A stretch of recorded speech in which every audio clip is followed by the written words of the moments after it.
All right, our comments today are going to be given by Mita Choudhury. She is currently a professor of history at Vassar College.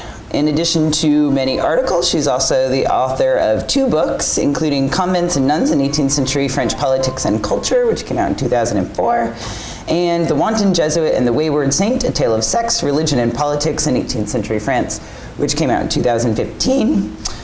She's also recently co-edited a volume with Daniel Watkins called Belief, Politics, and Society in Enlightenment France, which is forthcoming with Oxford University Press.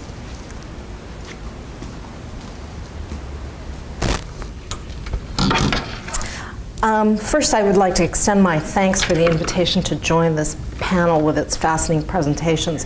At Vassar, there have been a number of iterations of a course called Jews, Christians, and Muslims, and these papers, no doubt, add something, a very welcome dimension to this topic.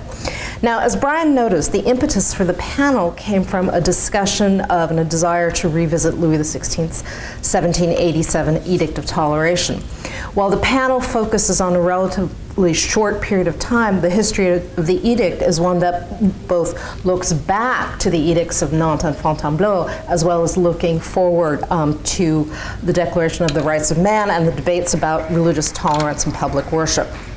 And as it's been pointed out, for some, the edict went too far, endangering France's identity as a Catholic nation, and for others, it didn't go far enough, a critique that fully emerged almost as soon as the revolution began.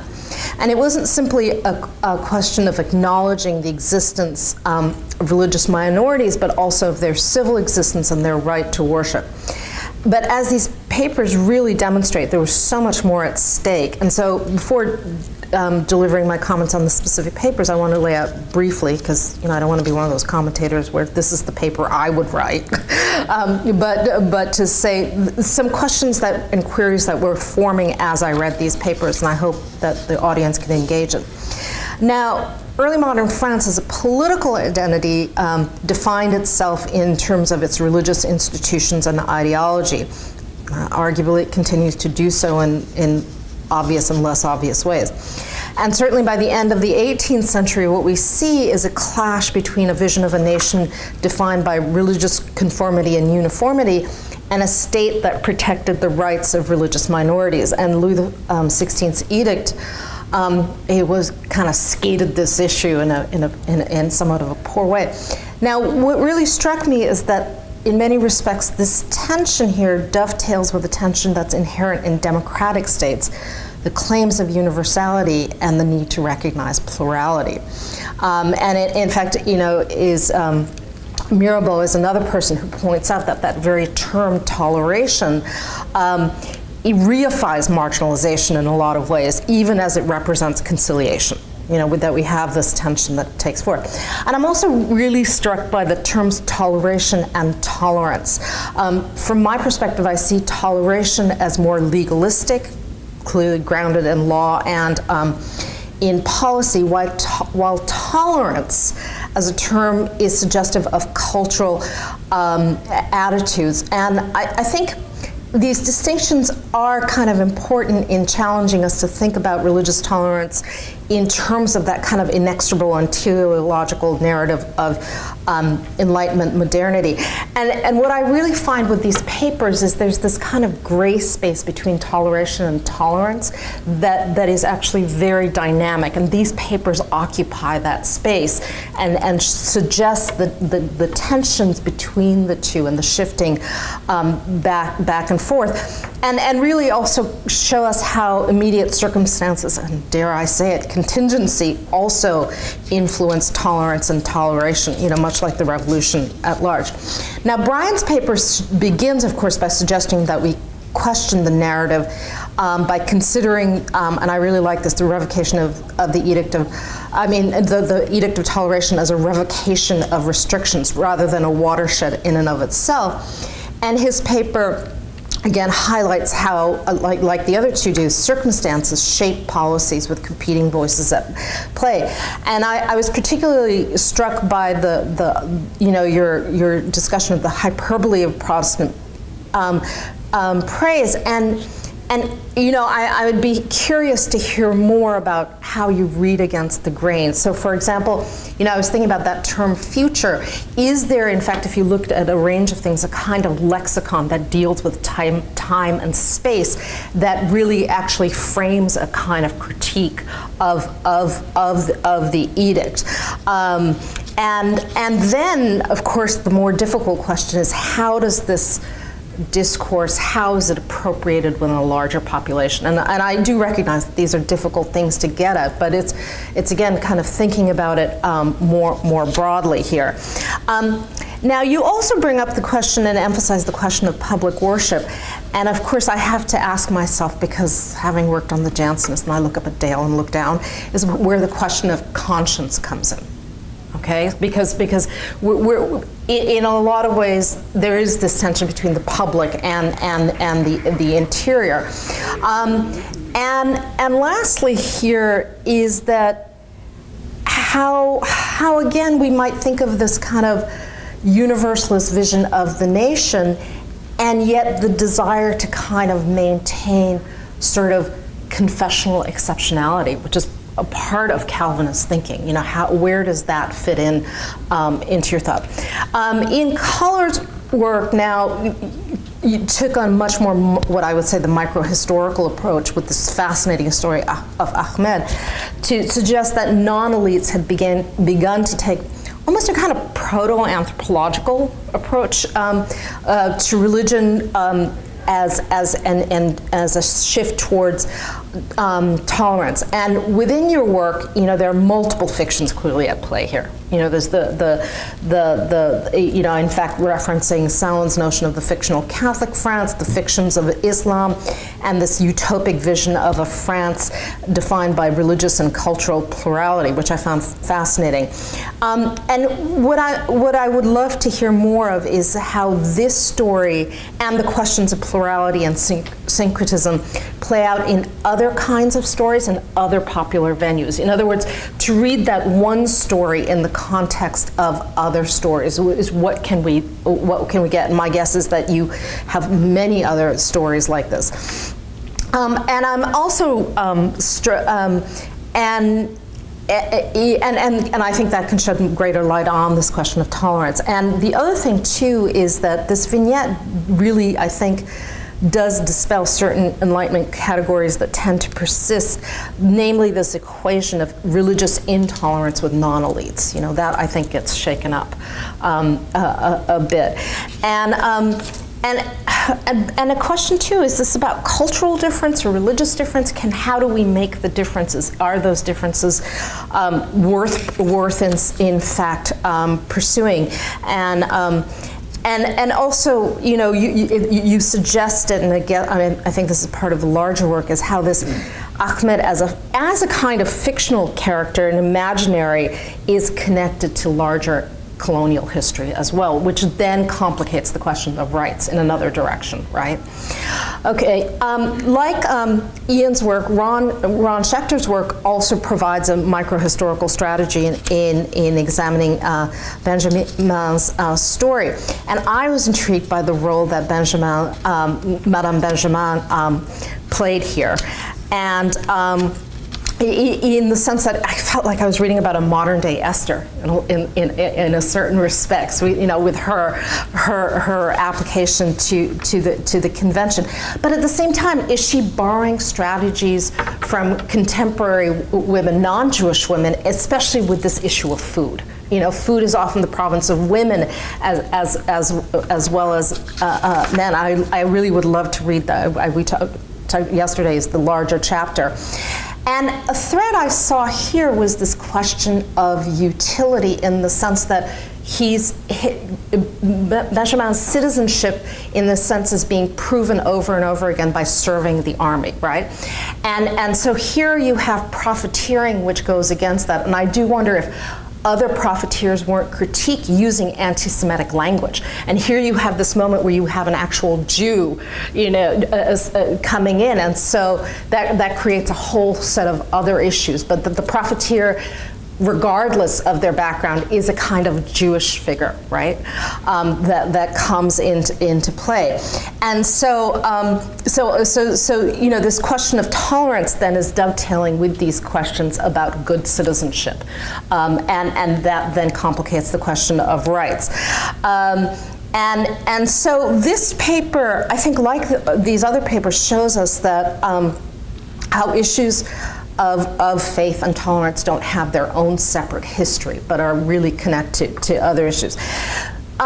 So I want to really end by saying is that I'm very sympathetic, you know, go back to this question of modernity. I'm very sympathetic with the ways in which these papers have looked at the questions of tolerance and the instability of religious identity as something that is both assigned and performed as well.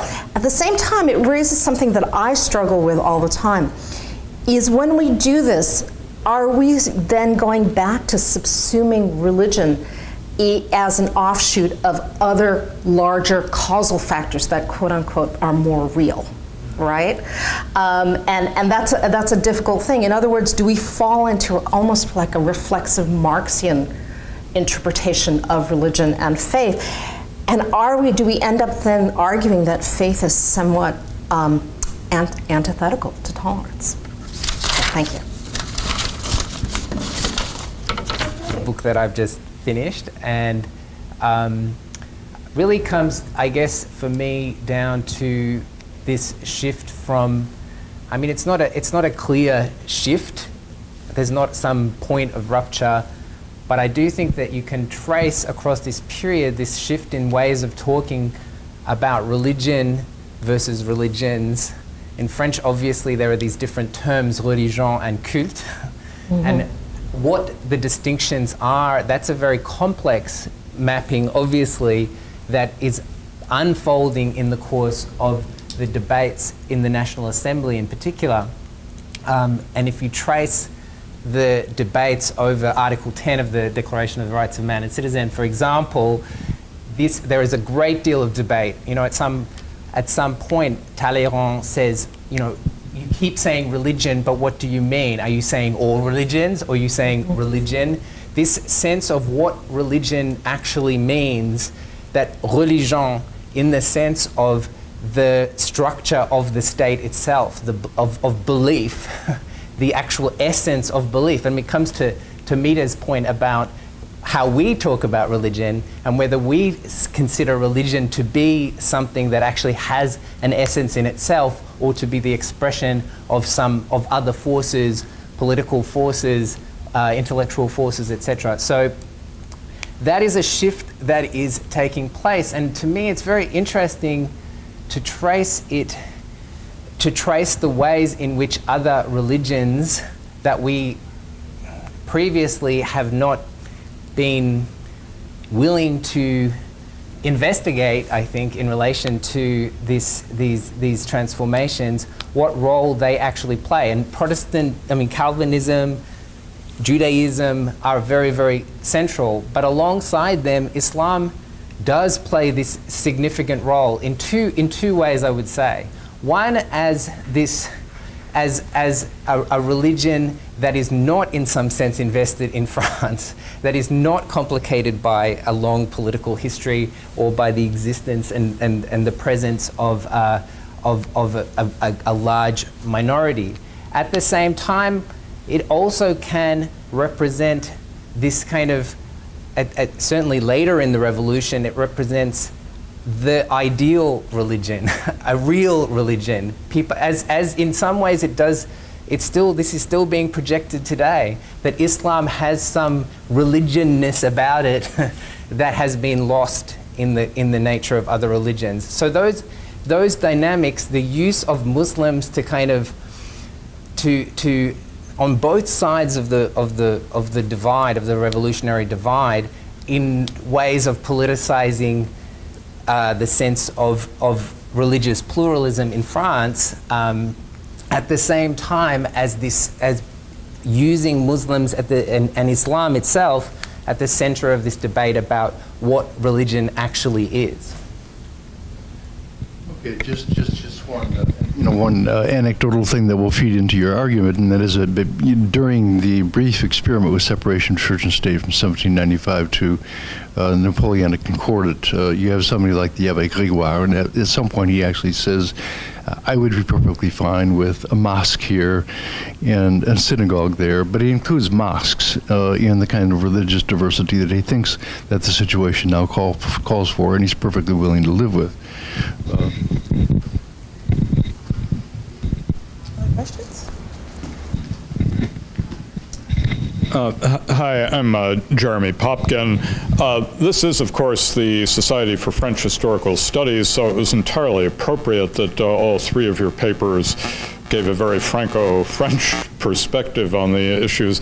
But I'd sort of like to ask all the speakers to think a bit about some of the comparisons from this period. For example, where does the Edict of Toleration fit with the treatment of minority religions in other countries of Europe? How had other countries in the Mediterranean dealt with the issues that you raise so interestingly about relations with the Barbary states? With your paper, Ron, I was thinking of the tradition of court Jews who supply governments and armies in other European countries in the 17th and 18th centuries. Is Benjamin perhaps to be seen as adapting that tradition to the new circumstances in revolutionary France?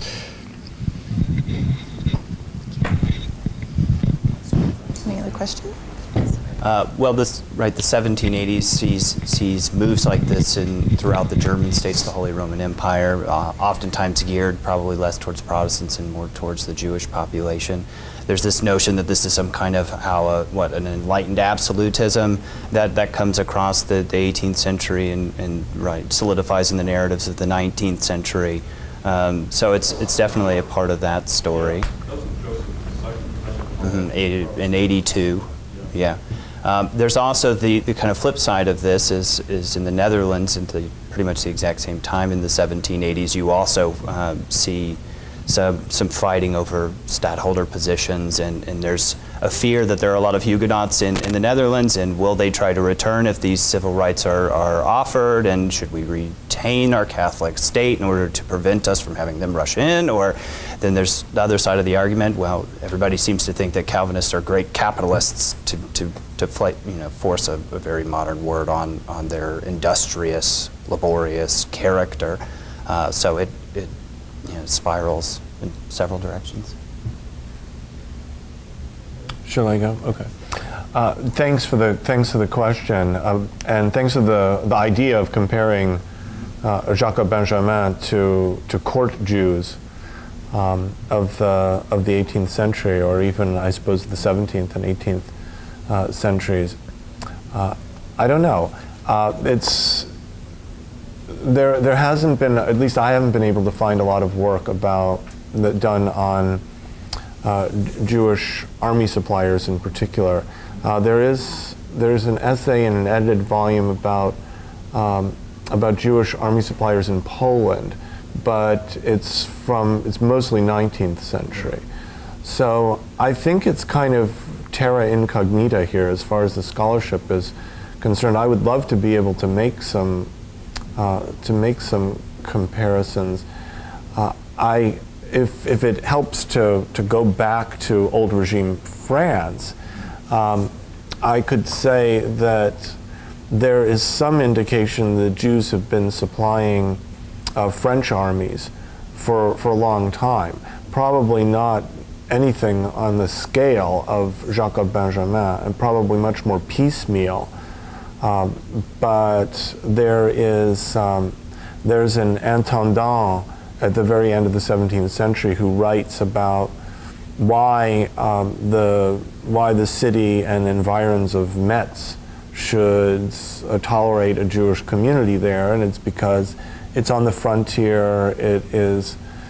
Jews provide agricultural credit, they provide horses for the army, and so I'm very interested in the antecedents of Benjamin. I would love to be able to see where where he comes from, because he sort of, as far as I'm concerned, appears out of nowhere in 1792, but I know that that's very unrealistic, that somebody would have developed that kind of business that quickly.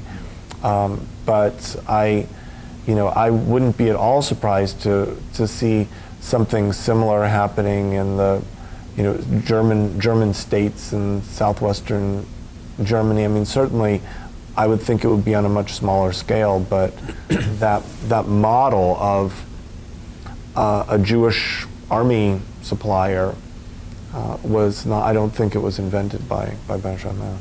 Yeah.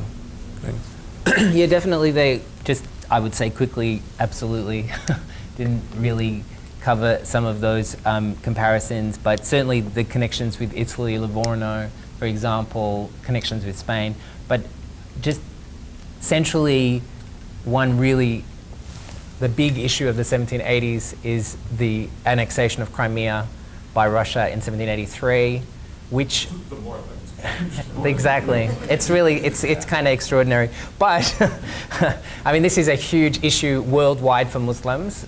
This is an annexation by a Christian country of a Muslim territory, not of a Christian majority Christian territory. But it also involves the recognition by Russia of the Ottoman Sultan as Caliph, as the Caliphate, and Russia's,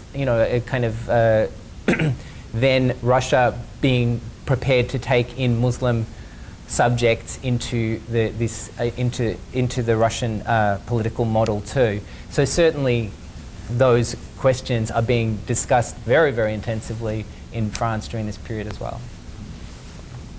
Yes, Tom Kaiser, a quick comment to Ron and then a question to Ian. One of the interesting cases might be the Fry brothers to look into. They were suppliers to Joseph II before the Revolution, and then pass into the Revolution and get involved in Jacobin politics. Their youngest sister, Leopoldine, winds up marrying Francois Chabot, and that gets them all mixed up then into the foreign plot, which I've written a bit about. So they might be an interesting case to look at, because they did seem to have made their fortune back in the Austrian Empire as army suppliers. The other comment was that that Ian just sort of referred to is, it seems to me that the case of Muslims is very complicated in the 1780s by the question of what France is going to do about Turkey. And that may again make it somewhat distinctive from the discussion about Jews, for example, at that particular time. The big question is, can Turkey be saved?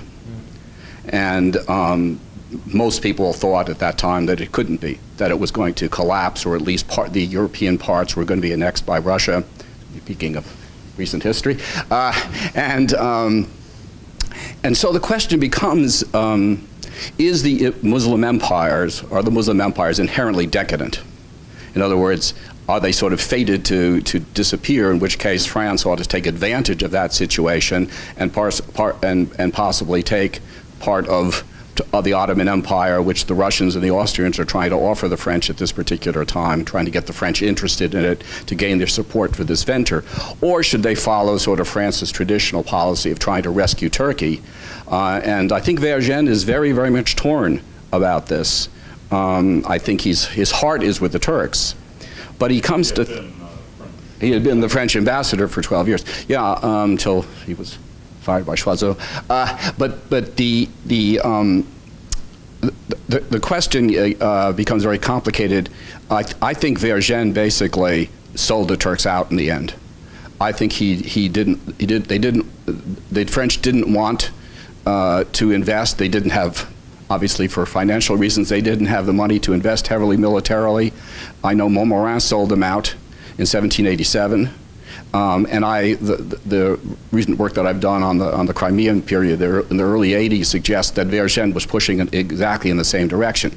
So again, the question is, what's wrong with Turkey? What's wrong? And of course, the connection between Turkey and Islam generally is kind of a vexed one right there. But what I'm just simply trying to suggest is that debate on Muslims is, I think, also enmeshed in a larger debate about how France could or should rescue the Turkish Empire from what looks like imminent dismemberment. Absolutely, and I mean, what's really crucial about your work is the fact that it points out that this is a debate, and it's not, as a lot of cultural historians have tended to imply, a kind of fixed model of kind of discursive positioning in relation to the Ottoman Empire. It's just not that. It's a very complex debate in which people disagree violently. Volney has his position. Peysonnel has a completely opposite position. Yes. They are writing Peysonnel against one another. Peysonnel is much more influential on revolutionary foreign policy than Volney, who basically takes the position in Corsica, which is kind of a buy-off by the monarchy and gets him out of the situation, and doesn't really approve of much of what's happening in the revolution. So, but in a general sense, I think there's plenty of evidence that you've pointed out too that in a popular opinion, the concept of a Paris turned Turk, right? That observers are speaking about in this period. Hardy, for example, is talking about this enormous kind of enthusiasm for the Turks, and that is really evident, and I've traced that in the book. I've traced that through an enormous amount of production of pamphlet literature regarding Muslims. But it's not just Turkey, it's also India. The ambassadors of Tipu Sultan are in Paris in 1788, and so they are also being yoked into this very, very complex set of questions about foreign policy, but those questions about this is the point of this period, is that foreign policy questions are never distinct from religious questions, from political questions, from questions about the financial situation of the monarchy. All of these things are being pulled together, and that's what's been so fascinating about following these through. But also, my insistence has been to look at Muslims and their role in it, rather than talking about only representations of Muslims. So Ishaq Bey, who is in Paris during this period, I've been trying to find that kind of dialogue, how Muslims are pushing back and how they are playing a role and have an agency in this process. Right. I just mentioned quickly, Choiseul-Gouffier, the ambassador, is a key figure. Absolutely. Because he also was one of those people who argued that Turkey was finished. And then he becomes the ambassador. That's right. And he's supposedly trying to, quote, help them out. And I think he just was an agent of the Austrians by that time. Right. Okay. One more very, very brief question. We've got about 2.5 minutes. Okay. Well, mine really was an observation to Ronald. It's interesting that the case was heard in Lyon, perhaps because the army was close by. But at the time, do you know, Jean-Baptiste Pressevin was actually one of the juges de paix, and he helped establish the juries there. But he'd actually written a tract about not eating meat, about how healthy it was not to eat meat. And it's still like a really important text for vegetarians today. But I thought that was rather interesting. And the other observation is that when you said the wife of Benjamin had printed an article, that also happened in February, in the wife of another commandant who was arrested during the political strife. His wife printed and posted why he shouldn't have been arrested, how he been zealous in the National Guard, etc., etc. So I can't quite remember. You said, was that the first time a woman had... Jewish woman. Jewish. Oh, okay. Okay. Yeah. Well, thank you very much. It was very interesting. Okay, that concludes our panel. Let's give our panelists one more round of applause. Thank you all for coming.